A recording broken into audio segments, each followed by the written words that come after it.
مرکز شەبابەکەی خورماتوو ئەو جێگایەیە کە سەرجەم ئەنفالکراوانی ناوچەی داوێتیەدا کۆکرایەوە و دواتریش ڕاپێچی زیندان و بیابانەکانی خوار و ناڕاستی عێراق کران.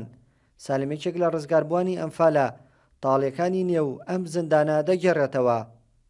ئێمە ئەو کاتەی کە لە ئاوسپی و هەوڵمانیان بۆ ئێرە بۆ ناو ئەم مرکز شەبابە خەڵکێکە تەمان ئێمە لەناو ئەم قاعانەیە بووین لەناو ئەم قاعانەیە بە تایبەتی شەو یعنی زۆر قەڵەباڵق و ئەوانە و چۆن بڵێ بەسەریەکەوە خەڵگا خەوت و ئەوانەی تر علاکولی خەڵکێکی زۆر ینی ناوچەیەک بە کاملی خەڵکەکەی ئەنفال بکرێ و بێنێتە ئێرە لەم چەند ژوورە ئیتر ئەوە بۆ خۆی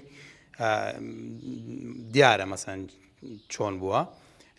دوای ئەوە ئێمە هەفتەیەک لێرە سجن بووین لە دوای هەفتەکە دوای نیوەڕۆ بوو کات دوای نیوەڕۆ بوو پێم وابێ ئەو ڕۆژە 15/4/1970 ئەگەر هەڵەن نەبم.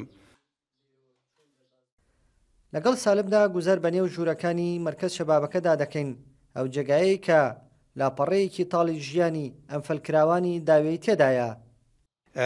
دایکم لە جامەکەەوە منی کردە خوارەوە مام عادی لە منی گرت و دامیناوە زەوەکە دوای ئەوە دامیناوە زەوەکە ئەو مام عومەرە دەستنی گرد و برتمی بۆ ماڵ خۆیان ئیتر من بۆ خۆم نەمزانی مەسەن ئەو خەڵکە چی بەسەرتێت و چی ئەبێ و نەمانەزانی. دوای ئەوە ماوە بۆ شەوەکەی مەجموعەیەتر ماوە بۆ شەوەکەی شەو مەفرەزەیەک جاش لێرە بوون بە سەرپەرشتی جەبارە درێژ.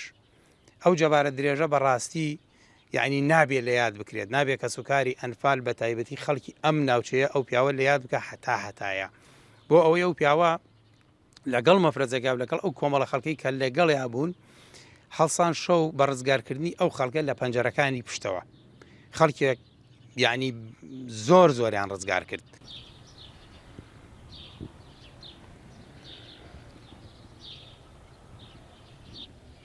ئەنفال زامێکی قوڵی لە بیرنەکراوی گەلی کوردە و مرکز شەبابەکەی خورماتوش یادەوەریەکی تاڵی کە سوکاری ئەنفالکراوانی ناوچەی داوەیە کە لەو سەردەمەدا ئێرە کرابوو بە زیندانێک بۆیان لە ئێستاشدا بۆتە کەلاوەیەک بۆیە کە سوکاری ئەنفالکراوان داواکارن حکوومەت ئێرێ بکات بە مۆنێمنتێک تاکو ساڵانە یادی ئازیزانیان تیا بکەنەوە. کاروان حەبیب، کورتسات نیوز، خورماتوو.